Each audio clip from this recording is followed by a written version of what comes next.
C'est la faute du blanc, c'est la faute de la colonisation, c'est la faute de la Bible. On n'a aucune chance. 60 ans après l'indépendance, tu continues à pleurer sur ce que le blanc t'a fait. Regarde-toi dans le miroir. Prions seulement. Dieu va tout changer pour nous un jour.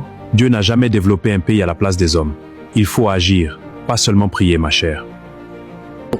Nos dirigeants sont corrompus, on ne peut rien faire, c'est comme ça depuis toujours. Tant que vous accepterez ça sans rien dire, rien ne changera. Le changement commence par vous. Monsieur le Président, votre neveu veut se marcher. C'est la tradition africaine. La tradition qui mélange famille et État est la première cause de notre misère. Ça s'arrête aujourd'hui. On nous enseigne des choses qui n'ont aucun lien avec nos réalités africaines. Notre éducation forme des chômeurs, pas des créateurs. Il faut revoir tout le système. Pourquoi on devrait se discipliner comme les Chinois ou les Rwandais? C'est pas notre culture. La pauvreté n'est pas une culture. La discipline n'a pas de couleur. Choisis ce qui marche.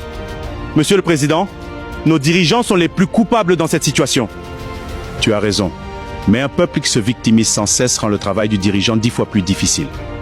On attend le sauveur qui va venir nous libérer de toute cette souffrance. Il n'y aura pas de sauveur. Le sauveur que vous attendez, c'est vous. Réveillez-vous.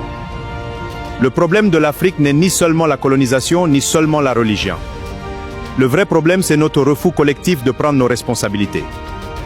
Je ne suis pas venu prendre le pouvoir pour m'enrichir. Je suis venu pour que cette génération arrête d'être victime et commence à bâtir.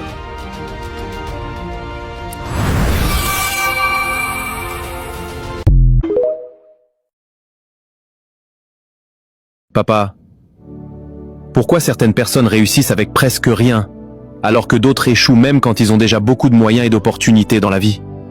Mon fils, tu possèdes déjà 3 monnaies très puissantes dans cette vie.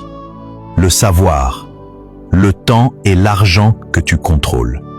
Si tu manques de savoir aujourd'hui, utilise ton temps et ton argent pour apprendre des personnes qui sont déjà passées avant toi. Si tu manques d'argent, mon fils, utilise ton temps et ton savoir pour créer de la valeur et résoudre les problèmes des autres.